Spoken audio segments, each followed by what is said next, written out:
العربيه. اكيد الابطال خير فال علينا صراحه هذا الكاس هذا، وحنا مقبلين لكاس افريقيا. فال زوين علينا صراحه.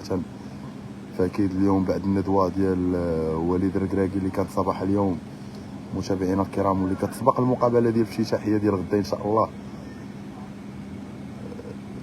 يعني اكد على الضروره ان شاء الله ديال الفوز بهذا اللقب باش تتم الافراح ان شاء الله.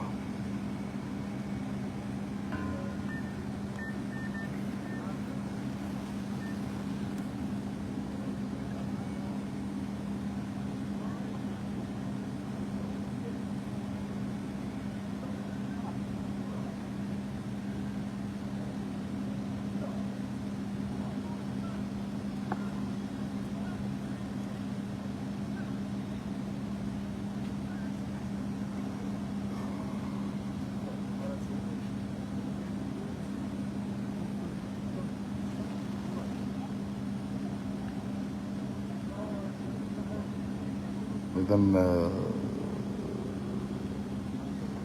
وصول الأبطال.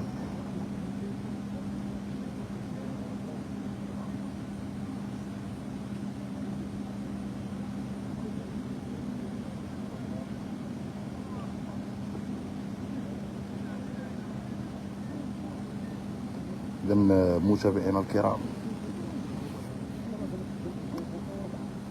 السيطرة المغربية على المستوى الرياضي العالمي، مكايناش كنهضروا على المستوى القاري أو العربي، بل كنهضروا على المستوى العالمي بعد الفوز بكأس العالم والفوز بكأس افريقيا للمجموعة من الفئات السنية الرابعين ديال كأس العالم، الفوز بالنسخة ديال أقل من 20 سنة، كذلك الفوز ديالنا بكأس العرب، الفوز كذلك ان شاء الله بهذه النسخة الافريقية. ف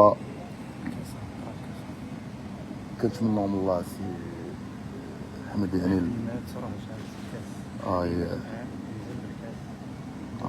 شاهدوا